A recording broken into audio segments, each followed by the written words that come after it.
있습니다. 사랑의 하나님, 위로의 하나님, 치유의 하나님, 이 시간 우리 찬송 들으시고 주님 말씀으로 우리 가운데 명령하실 때에 아멘 하여 순종함으로 주께 영광 되게 하시고 큰 은혜의 복된 시간 되게 하여 주시옵소서. 부족한 종의 입술을 주님 홀로 주장하옵소서. 존귀하신 주님의 이름으로 기도 올렸나이다. 아멘. 할렐루야. 네, 앞에 뒤에 분 사랑합니다. 축복합니다. 인사하세요. 네.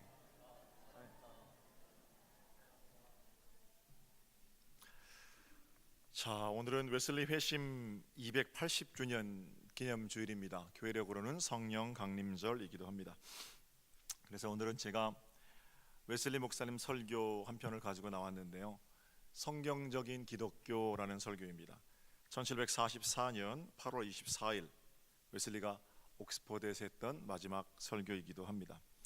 제가 좀 각색하기는 했습니다만 원 설교의 의미가 잘 전달되도록, 그래서 하나님을 사랑하고 자신의 조국 영국을 사랑하고 자기가 속한 공동체인 옥스퍼드를 사랑하고 영국 교회를 일으켜 세우려고 했던 그 웨슬리 마음이 설교 가운데 잘 전달되었으면 좋겠습니다. 자, 본문 사도행전 4장 31절을 볼까요? 제가 봉독해 드릴게요.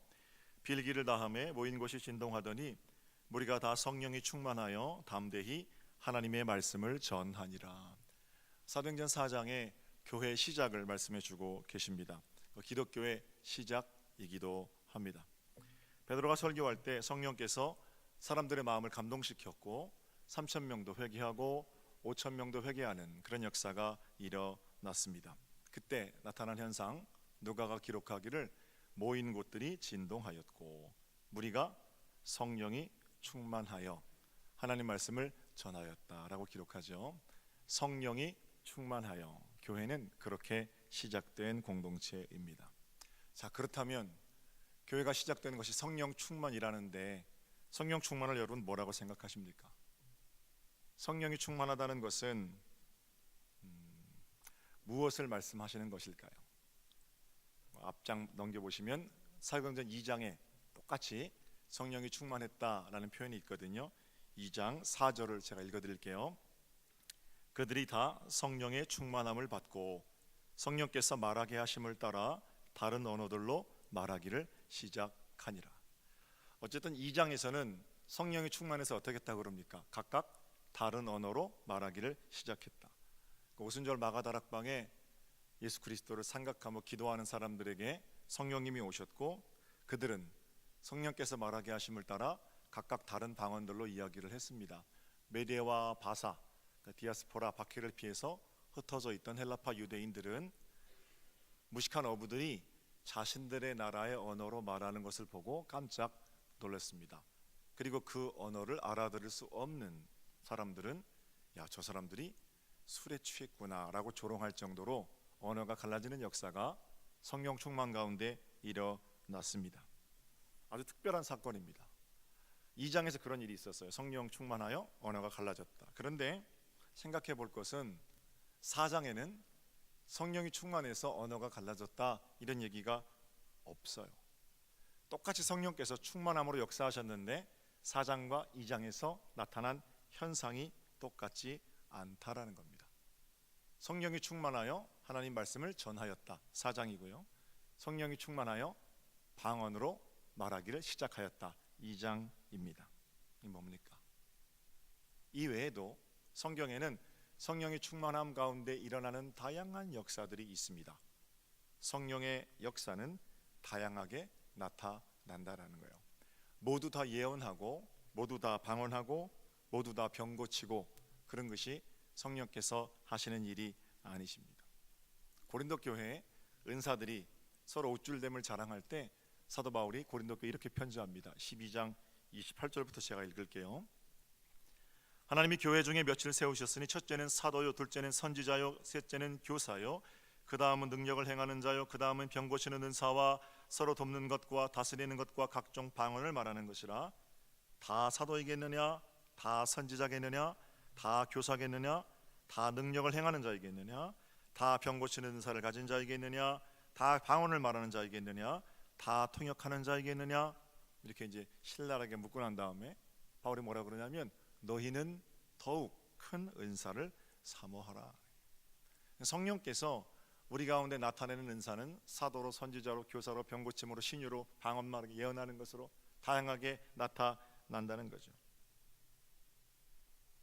방언 중심으로, 예언 중심으로, 특별 치유 집회 이런 것 중심으로 목회하는 목사님들이 계셔요. 괜찮습니다. 그러나 한 가지 기억해야 될 것은 초대교회에서마저 이런 일들은, 상식을 뛰어넘는 놀라운 일들은 매우 드물게 나타났다는 겁니다. 모두가 예언하는 영을 받지 않았고요, 모두가 병 고치는 은사를 받은 것도 아니고, 모두 기적을 행하는 것도 아니었고, 모두 방언을 말하는 것도 아니었습니다. 그러나 성경은 그들이 병을 고쳤건 고치지 않았건, 예언을 했건 예언하지 않았건, 방언으로 말하건 일상적인 언어로 기도하건 모두가 다 성령 충만하였다, 이렇게 기록하고 있습니다. 눈에 보이는 화려한 은사로 나타나지 않아도 성령 충만은 있을 수 있습니다. 성령 충만이란 화려한 은사 퍼포먼스가 아니기 때문입니다. 사랑하는 성도 여러분, 저는 여러분에게 강력히 권면합니다. 성령의 특별한 은사에 관한 쓸데없는 호기심, 거기 여러분에게 마음을 주지 마십시오. 누가 기도하다가 뭘 봤다든지, 누가 기적적으로 병이 나았다든지, 누가 미래의 일을 예언했다든지, 그런 것에 마음을 뺏기기 시작하면 여러분의 신앙이 이상한 것으로 변질될 가능성이 있습니다. 오히려 우리가 그런 보기 드문 현상에 주목해야 할 것이 아니라 주목해야 할 지점이 있는데, 그것은 비교도 안 될 만큼 중요한 우리의 일상입니다. 우리의 매일매일의 삶에서 과연 어떤 열매가 맺혀지고 있는지, 그게 중요하고 그것이 훨씬 더 영적인 일이라고 저는 생각합니다. 왜냐하면 은사는 옵션이에요. 나타날 수도 있고 나타나지 않을 수도 있지만, 성령께서 우리 가운데 맺으시는 열매는 옵션이 아니기 때문입니다. 자동차 엔진 같은 거예요. 자동차가 다른 건 다 없어도 되지만 엔진 없으면 안 되잖아요. 마찬가지로 성령의 열매는 우리 가운데 있어도 되고 없어도 되는 건 아니고, 은사가 나타났건 나타나지 않았건 간에 지난 세월 동안 하나님께서 모든 믿는 사람들에게 나타나 보여주시는 열매라는 겁니다. 성령님은 우리 안에서 일하십니다. 기독교는 어떻게 시작됐느냐? 성령께서 우리 가운데 맺으시는 열매로부터 시작되었습니다. 성령님은 우리 안에서 우리의 온갖 정욕들을 몰아내시죠. 그리고는 과거보다 오늘보다 내일 더 선한 열매를 맺어가시는데, 그렇게 선한 열매를 맺어가시는 과정 속에 우리의 못된 성품이 holy temper, 거룩한 성품으로 변화가 되는 겁니다. 어제보다 오늘이 더 예수님다워지고 오늘보다 내일이 더 예수님다워지는 겁니다. 어제는 그렇게 그 사람이 미웠는데 오늘 기도하고 나서니까 그 사람이 그렇게 밉지 않고, 어제는 그야말로 절망이었는데 오늘은 그 절망의 구름을 하나님 다 걷어 주셨고, 성령께서 우리 가운데 열매들을 맺어 가시는 거예요.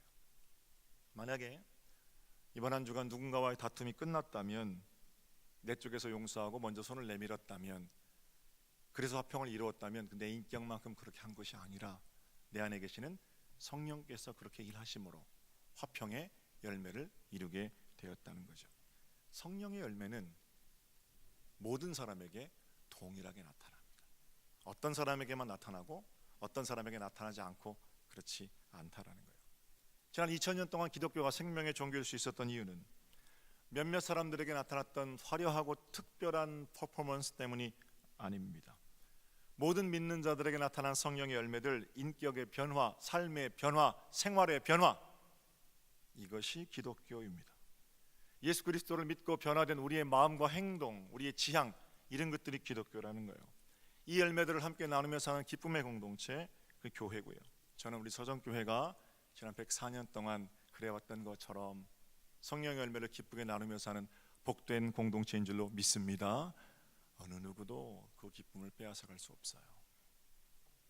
좀 더 구체적으로 생각해 보겠습니다. 성경적인 기독교는 어떻게 시작이 됩니까? 제가 세 가지 말씀을 드릴 텐데, 첫째, 한 사람의 변화로 시작됩니다. 생각해 보세요. 한 사람이 말씀을 듣고 또는 말씀을 깨달아서 그 마음에 변화가 생겼습니다. 이거를 회개하고 돌이켜서 예수를 믿게 되었다라고 봅니다. 그 사람은 하나님을 모르다가 이제는 말씀 속에 은혜 받고 하나님을 아버지 이렇게 부르게 되었습니다. 예수 나사렛 목수의 아들이 아니라 그분이 하나님의 아들이심을 고백하게 되었습니다. 그래서 우리 주 예수 그리스도라는 고백이 그 입술에 있습니다. 누가 하시는 겁니까? 우리 안에 성령께서 하시는 겁니다. 누구든지 성령이 아니고서는 예수를 주라 부를 수 없기 때문입니다. 성령께서 날마다 우리 마음 가운데 계셔서 우리가 하나님의 자녀이신 것을 확증합니다. 성령께서 우리로 하여금 하나님과 화평을 이루게 된 자로 고백하게끔 하신다는 겁니다. 날마다 성령님은 그 안에서 하나님의 자녀됨을 고백하게 하시고 평화를 누리게 하십니다. 이제는 더 이상 죄책감, 수치 이런 것들이 그 사람을 주장하지 않습니다. 죄의 권세가 다스리지도 못합니다. 죄책감, 죄의 권세 이런 것들이 물러간 자리에 담대함이 찾아오는 거죠. 담대함이 그를 늘 부요한 자로 살게 합니다. 상황이 변한 게 아니에요. 상황은 똑같습니다. 뭐가 변했어요? 사람이 변했습니다. 그리고 그렇게 구원받은 마음으로 살면서 천국을 살아내고 그 주변을 거룩한 것들로 변화시켜 냅니다. 두려움과 죄책감이 물러간 자리에 사랑이 찾아옵니다. 매일 아침 하나님의 사랑이 부어지기 때문에 당연히 만나는 사람들에게 친절하고 온유하게 됩니다. 사람의 흠을 보게 될 때 그 흠을 떠벌리지 않습니다. 평강으로 조용히 덮습니다. 전에는 예배만 간신히 참여했는데 이제는 수요 예배를 봐도 기쁘고 금요 예배를 봐도 기쁘고 새벽 예배를 매일 봐도 더 예배하고 싶은 마음이 생깁니다. 목사의 설교가 귀에 들어오고 속장의 권면이 듣기 싫은 소리가 아니라 은혜로운 하나님의 권면으로 받아들여집니다. 날마다 하나님을 향한 지식도 자라가고 믿음도 자라가게 됩니다. 마음의 평강이 오니까 이제는 교회에서 어떤 일로 봉사하고 섬기는지에 대해서 관심을 가지게 됩니다. 가난한 자들을 위해서 자기의 수입 중에서 10분의 1을 나누는 일이 기꺼이 감당되어집니다. 아버지께서 일하니까 나도 일한다는 마음으로 주변의 고아와 과부들을 위해서 헌신하는 삶을 살아내게 됩니다. 그리고 그 과정에서 주님의 칭찬도 받게 되죠. 너 지극히 작은 자에게 한 그 일이 내게 한 거다. 그의 마음은 날이 갈수록 기쁨으로만 차오르게 됩니다. 이거 얼마나 아름답습니까? 본질적인 회심이에요. 이게 기독교입니다. 몇몇 사람들, 특별한 사람들에게만 나타나는 증거가 아니라 모든 믿는 자들에게 성령께서 그 마음을 변화시키시고 거룩한 성품으로 만들어 가시면서 나타내시는 역사입니다. 이거를 개인적인 기독교 이렇게 말할 수 있을 겁니다. 저는 오늘 예배 참석한 서정교회 성도 여러분 모두가 이런 본질적인 회심, 부디 첫사랑의 감격이 회복되시기를 우리 주님의 이름으로 축복합니다. 두 번째로 생각해 볼 것이 있어요. 그러면 그렇게 개인적으로 회심이 이루어지고 하늘의 평강을 마음으로부터 시작하게 된 사람들, 그 개인적인 기독교가 어떻게 세계 종교가 되었는가 하는 겁니다. 이 대목에서 우리가 주목할 것은 기독교가 세계 종교가 되었다는 것은 그렇게 낭만적인 일은 아니라는 겁니다. 핍박이 있고 음해하는 것들이 있고 박해가 있었지만 그 가운데 기독교는 여전히 생명으로 사명을 감당할 수 있었다는 거예요. 살펴볼까요? 그렇게 개인적인 변화를 경험한 사람들은 만나는 사람들에게 그리스도의 도를 전합니다. 강력하게 권면하는 겁니다. 회개하십시오. 하나님 앞으로 돌아오십시오. 악한 길에서 떠나십시오. 예수님 안에 기쁨이 있습니다. 많은 사람들이 그들이 살아가는 모습을 보고 하나님 앞으로 돌아와서 악한 길에서 떠나서 예수를 그리스도라 함께 고백하게 되었습니다. 그러나 기독교가 전파되면 전파될수록 저항도 만만치 않았습니다. 쾌락을 사랑하는 사람들, 돈을 사랑하는 사람들, 어둠을 사랑하는 사람들은 그리스도가 전파되는 것이 마땅하지 않았습니다. 이 과정에서 세상 것 가지고 존경받던 사람들, 그 일로 유익을 누리던 사람들, 또는 돈 꽤나 있고 학식 꽤나 있는 사람들은 자신에게 돌아올 찬사가 예수께 돌아가는 것이 못마땅합니다. 인류 최초의 살인 이유였던 시기함, 질투 싹트기 시작합니다. 불의한 일로 돈을 버는 장사꾼들 역시 마찬가지입니다. 예수 때문에 줄어드는 수입에 화가 나지요. 그래서 복음을 전하는 사람들을 핍박하기 시작합니다. 많은 사람들이 그리스도께 돌아왔지만 많은 사람들이 그리스도의 이름으로 죽임을 당하기도 했습니다. 급기야는 기독교에 대한 대대적인 박해가 일어납니다. 빼앗기고 조롱당하고 결박당합니다. 어떤 사람들은 저항하다가 피 흘리며 죽어가기도 하였습니다. 힘 대 힘으로라면 초대교회로 부터 시작된 로마의 박해, 공중권세 잡은 거대한 세상 권력, 기독교는 사실은 한 줌도 안 되거든요. 힘 대 힘으로라면 벌써 기독교 공동체는 무너졌어야 합니다. 무식한 어부 12명이 그렇게 예수를 모시고 시작한 작은 종교가, 기독교가 어떻게 서슬퍼런 파라오를 상대할 수 있겠으며 로마의 황제를 상대할 수 있었겠습니까? 그러나 박해가 심하면 심할수록 기독교는 더욱더 진정성 있는 것으로 강해졌습니다. 바람이 부니까 잎이 흔들리는 거 알겠고, 악이 있으니까 하나님께 주신 삶이 얼마나 귀한 것을 깨닫게 되는 것처럼 그렇게 기독교는 더욱더 단단해져 갔습니다. 멀리까지 퍼져가게 되었습니다. 박해를 피해 쫓겨간 자리에서 그들은 하나님을 예배하였습니다. 그들이 교인으로 살아가는 성실한 삶, 모든 면에서, 생활에서 하나님의 사람이라는 것을 몸소 보여주었습니다. 모함을 들었고 매를 맞았고 옥에 갇혔습니다만 그들은 그리스도인들의 품위를 잃지 않았습니다. 악을 악으로 갚지 않았습니다. 물론 그들은 세월이 지나 전부 죽어서 하나님께로 돌아갔습니다. 그러나 히브리 11장 4절의 말씀처럼 그들은 죽었지만 믿음을 통하여 지금 우리에게 말하고 있습니다. 우리 안에는 그런 순교자의 피가 흐르고 있는 겁니다. 기독교는 그렇게 많은 사람들에게 전파되었습니다. 저희 교회가 1914년에 세워졌잖아요. 1914년이면은 나라를 빼앗기고 일제 수탈이 아주 극에 달했던 무단 정치의 최고봉 때 아닙니까? 감옥이죠. 그리고 암흑이잖아요. 그러나 소정이 땅 천지가 다 암흑일 때 하나님께서 전시 내외의 마음 가운데 그 어떤 어둠도 주장하지 못하는 환한 빛을 주신 거잖아요. 다들 먹고 살기 어려운데 자기 집을 예배처소로 내놓고 그렇게 시작된 교회가 우리 교회입니다. 빌립보 감옥에서 찬송과 기도했던 바울을 통해서 빌립보 감옥을 빌립보 교회로 바꿔주신 하나님께서 일제 수탈 가운데에서 그들의 찬송과 기도를 들으시고 우리를 생명의 빛으로 인도하시고 거룩한 제단을 세워주신 거죠. 지난 104년 동안 어려움이 없었던 게 아닙니다. 그러나 그 어떤 어려움도 협박, 공갈, 협잡 어느 것도 교회를 허물지 못했습니다. 주님의 교회는 그렇게 허물어지는 것이 아니에요. 그 어떤 악한 세력들도 우리 안에 시작하신 하나님의 나라를 허물 수 없습니다. 하나님께서 완성해 가시는 이 복된 행진을 무너뜨릴 수 없단 말입니다.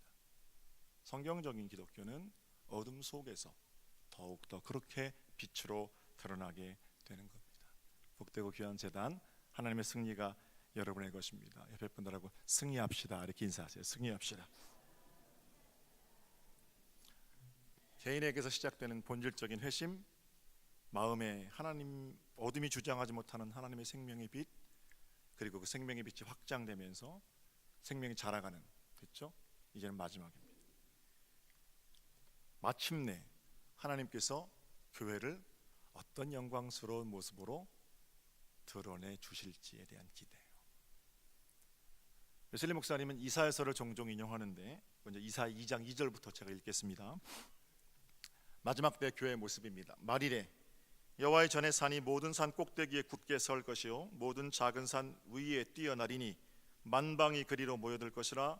오라 우리가 여호와의 산에 오르며 야곱의 하나님의 전에 이르자. 그가 그의 길을 우리에게 가르치실 것이라. 우리가 그대로 행하리라. 이는 율법이 시온에서 나올 것이요 여호와의 말씀이 예루살렘에서부터 나올 것임이니라. 할렐루야. 11장 6절에 이런 말씀이 있어요. 마지막 때 교회의 모습을 제시합니다. 그때 이리가 어린 양과 함께 살며 포비움의 어린 염소와 함께 누우며 송아지와 어린 사자와 살진 짐승이 함께 있어 어린아이에게 끌리며 암소와 곰이 함께 먹으며 그것들의 새끼가 함께 엎드리며 사자가 소처럼 풀을 먹을 것이며 젖 먹는 아이가 독사의 구멍에서 장난하며 젖된 어린아이가 독사의 굴에 손을 넣을 것이라. 내 거룩한 산 모든 곳에서 해됨도 없고 상함도 없을 것이니 이는 물이 바다를 덮음같이 여호와를 아는 지식이 세상에 충만할 것임이니라. 생각만 해도 너무 영광스럽고 아름다운 모습이잖아요. 교회가 그렇다는 거예요. 물론 여러분, 이 일은 아직 성취된 것이 아니죠. 그러나 믿음은 장차 성취될 하나님의 나라를 여기 당겨 사는 능력입니다. 이사야 선지자 예언이 한번 성취됐다고 생각해 보세요. 창조 질서가 어지럽힌다는 얘기가 아니라 서로가 서로에게 아무런 해됨이 없는 완벽한 평화의 나라, 하나님의 나라, 아무도 부족함을 느끼지 않는 나라, 모든 사람이 내가 대접받고 싶은 대로 남에게 대접하며 사는 나라, 의와 화평이 입을 맞추고 모두가 비둘기처럼 순결하고 하나님 백성으로 모일 때마다 천국을 경험하는 복된 공동체가 살아서 숨쉬는 나라. 얼마나 아름답습니까? 이것이 미래의 기독교의 모습이고 우리 교회의 모습이어야 할 줄로 믿습니다. 그렇다면 이런 미래의 모습을 당겨서 2018년 5월 현재 살아내는 길은 무엇입니까? 먼저 물을 것은 과연 이런 기독교가 이 땅에 존재하는가? 세상 어디에 이런 그리스도인들이 살고 있습니까? 모두가 다 성령 충만하고 모든 사람들이 부족함을 느끼지 않는 그런 나라가 지구상에 있습니까? 말과 행위에 있어서 진리를 거역하지 않고 내가 바라는 대로 남에게 그대로 해주며 사는 그런 나라가 있습니까? 이 땅에, 지구상에 이면의 기독교 국가, 성경적인 기독교 국가가 정말 단 한 곳이라도 있습니까? 웨슬리는 설교를 마친 다음에 이 대목에서 이렇게 말합니다. 그래서 웨슬리가 쫓겨난 거예요. 여러분이 나를 미친 사람으로 보더라도 나는 하나님의 자비하심으로 여러분에게 간곡히 권면합니다. 누군가는 매우 솔직하게 말해야 하기 때문입니다. 특별히 지금 내가 말하는 이 시간이 내게 주어진 마지막 기회일지도 모르기 때문에 내가 미친놈 취급을 받아도 나는 얘기를 해야겠습니다. 여러분의 얼굴에서 철판을 걷어버리십시오. 제발 가면을 벗으십시오. 다시 한번 내게 주신 사랑과 온유의 마음으로 그러나 매우 정직하게 여러분께 묻습니다. 여러분은 과연 기독교를 살고 있습니까? 거기 앉아있는 사람들이 다 누구냐면 옥스포드의 대단한 교수들이거든요. 여러분은 어둠에 있는 영혼들을 빛으로 인도할 책임을 가진, 그걸 가르쳐야 할 사람들인데 그렇게 철판을 깔고 앉아있어서야 기독교인이라는 이름은 있지만 그 내면이 온갖 마귀로 가득한데 그 가면 벗어버리지 않고 하나님 앞에 이러면서 웨슬리가 설교를 하죠. 그래서 쫓겨나는 거예요. 그러면 조금 말을 순화시켜서 우리 교회가 104년 됐는데 여러분, 우리 교회는 정말 좋은 교회입니까? 성령 충만함으로 열매 맺는 삶을 살고 있습니까? 몇몇 교회를 어지럽게 하는 사람들이 묻는 그런 질문 아니고 정직하게 우리의 마음 가운데 물어야 되는 질문 말이에요. 여러분의 일상에서 성령 충만한 열매들이 맺혀지고 있습니까? 예수의 심장이 여러분의 심장입니까?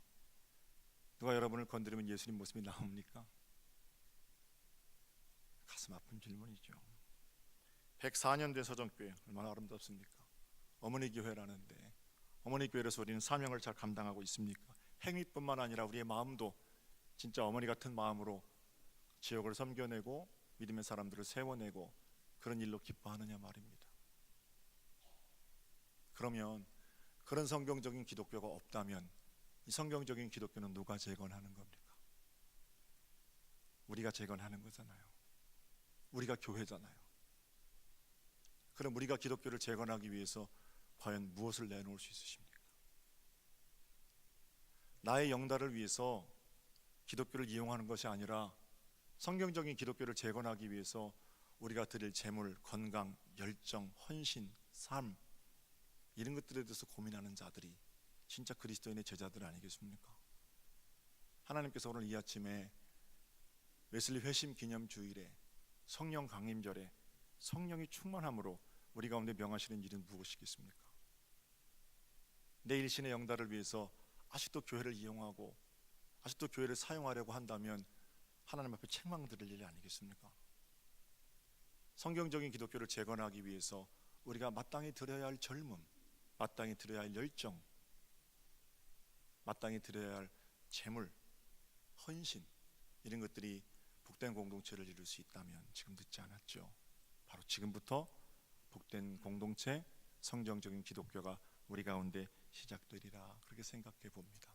나는 우리 서정교회가 이제까지 복된 공동체로 믿음의 싸움을 잘 싸워 승리한 만큼 앞으로도 그렇게 하나님을 사랑하는 자들로 예수 그리스도의 제자들로 복된 교회, 성경적인 기독교, 은혜로운 공동체를 이루어가는 좋은 교회인 줄로 믿습니다. 여러분 승리하세요. 기도드리겠습니다.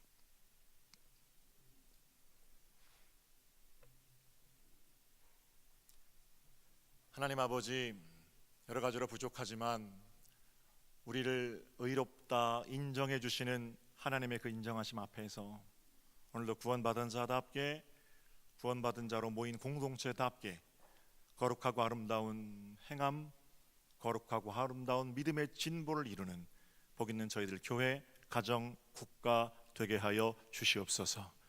개인적인 돌아섬으로부터 공동체의 돌아섬, 장차 완성될 아름다운 기독교에 이르기까지 성경적인 교회가 우리 가운데 끊어지지 않게 하시고 진리를 향해 나서는 걸음걸음마다 하늘의 신령한 복으로, 땅의 기름진 복으로 채워 주시옵소서.